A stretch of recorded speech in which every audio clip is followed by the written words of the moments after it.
Hello. In this video, I'll talk through existence proofs or proofs by example, and we'll take a look at a few examples of this. Yes, we'll look at examples of proof by example. So first off, existence proofs, the general idea is to prove something by demonstrating that there exists an element with the given property. So in particular, existence proofs are mainly used to prove statements like there exists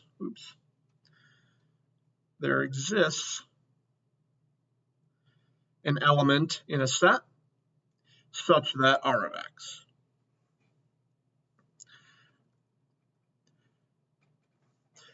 This is the typical kind of statement that one would prove with an existence proof or proof by example. So that's, essentially all there is to it. I guess I'll say one thing here. So the idea is to come up with an example of X in S such that R of X is true. So this is certainly one part of it, is to actually create this example that meets the given conditions. But two, you really do need to show it's more than just giving the example.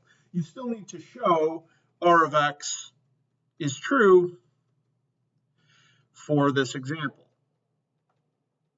So you can't just give the example. I also want to see a demonstration of why R of X is true for that given example.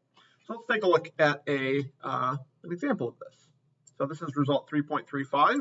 There exists integers m and n of the same parity such that n minus 1 squared plus n minus 4 squared is less than or equal to 1. So here it's the similar sort of flavor that I just mentioned. Of course, we have two variables here.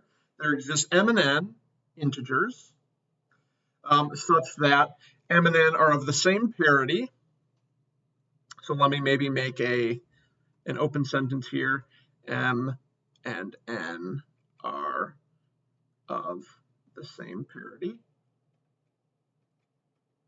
And then there's another condition we have to meet here, q of mn, which would be m minus 1 squared plus n minus 4 squared is less than or equal to 1.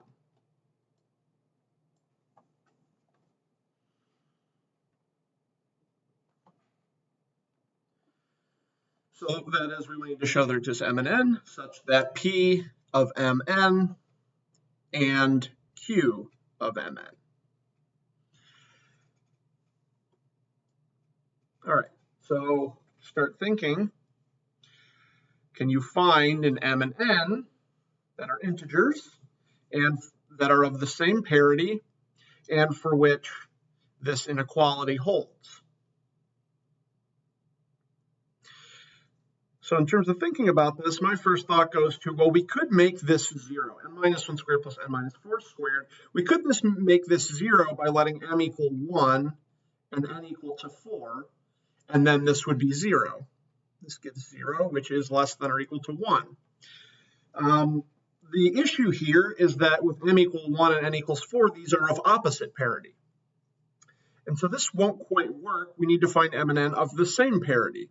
So there's a couple ways to modify this example that gives 0 to make m and n of the same parity. So for instance, I could make both of them even and say let m equal 2 and n equal 4. Then m minus 1 would no longer be 0. I'd get a 1 here, but 1 is less than or equal to 1, so that would work. I could also say change this n equal 4 to a 3 or a 5. That would also work. And so there's a few examples that are going to work for this one. But let's go ahead and just pick one and prove it. So a proof by existence usually starts with saying by giving your example. Let m equal, I'm going to go with m equals 0 and n equal 4. And now, so I've given my example. And this is what I mean. You don't want to just stop your proof here. This isn't enough. You need to show both of these statements are true in this case. So let m equal 0 and n equal 4. Then let's see, m and n are of the same parity.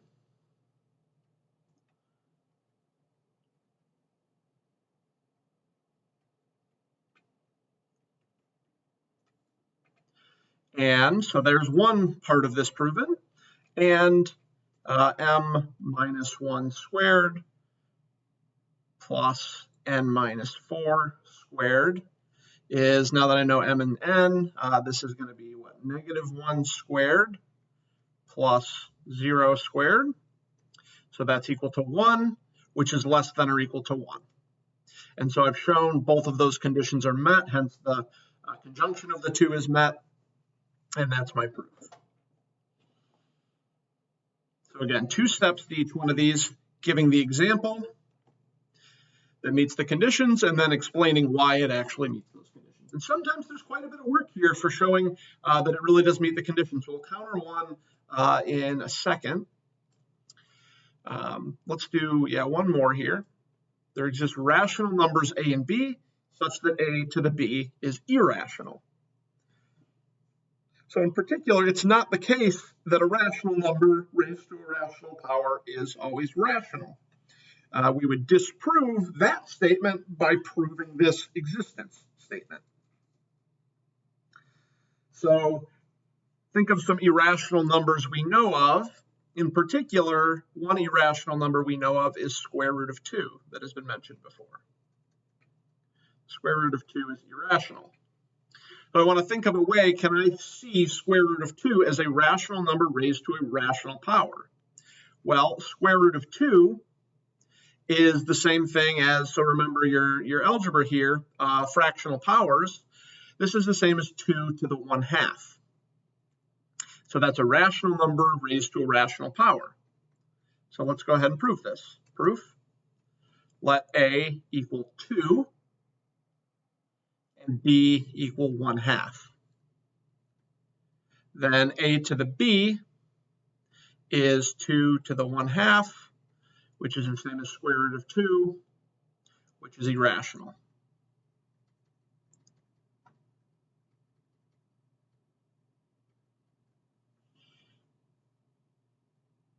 And that's it.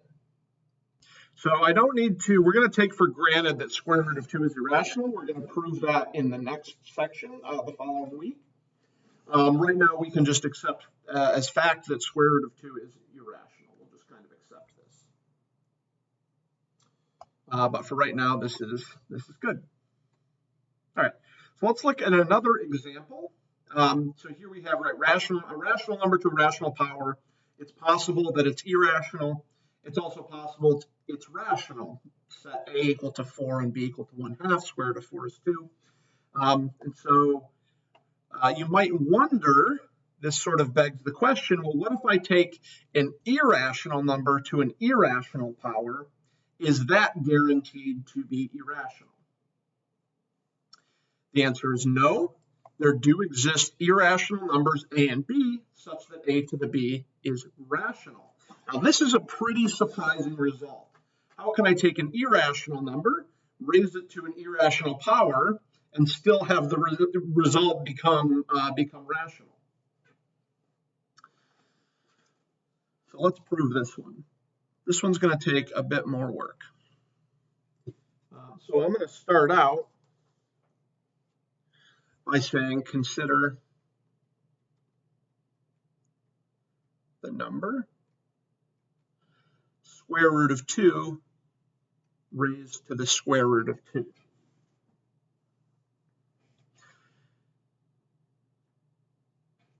So this number is certainly either rational or it's irrational. This is either rational or irrational, because the rationals and irrationals partition the real numbers. Rational or irrational. I can't say for sure whether it's rational or irrational. That would require a lot of work to figure that out. But I can now, since I know it's either rational or irrational, I can use a proof by cases here. So case 1, this would be square root of 2 to the square root of 2 is rational.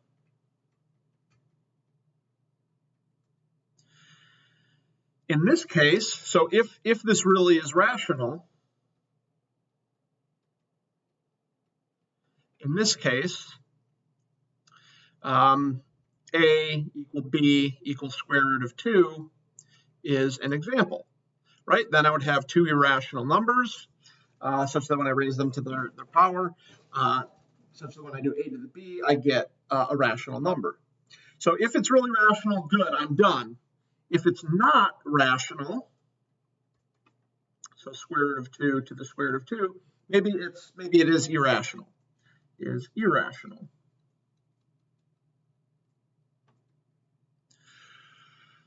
Well, then I can take this and modify it a little bit. Is irrational. Then set A equal to square root of 2 raised to the square root of 2, which I know is irrational, and B equal to square root of 2. And my claim is that A to the B now is rational, and I'll be able to prove it. So I'll say then A to the B is, okay, it's square root of 2 raised to the square root of 2, and then to the B, that's square root of 2. Well, remember your rules for exponents.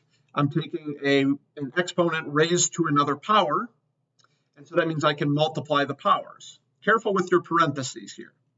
This is really what we're doing. A is square root of 2 to the square root of 2, and we're raising that to the square root of 2, right? This is not the same thing as, say, square root of 2 raised to the square root of 2 to the square root of 2. This is not at all the same thing as what I have before, as what I have here. Parentheses are important when you're doing towers.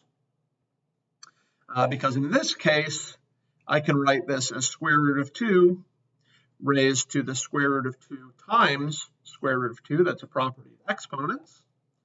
So that's square root of 2, square root of 2 times square root of 2 is 2. So that's square root of 2 squared, which is 2, which is rational. So that proves it. Right? Either square root of 2 to the square root of 2 is rational. In that case, I'm just done. Or it's not rational, and I raise it to square root of 2 again, in which case I have an irrational number raised to an irrational power, and that gives me, in this case, a rational number. So notice with this existence proof, we don't actually have our hands on exactly an example that meets this condition. What we have is two pairs of examples, one of which we're guaranteed meets the condition. But either way, right, one of the two examples meets the condition, and hence we've proved that there do exist these irrational numbers A and B, for which A to the B is rational. This one's a little bit weird, but I think it's pretty cool. Okay, that is the end of this video. I'll talk a little bit more about existence proofs in the next video, where we'll look at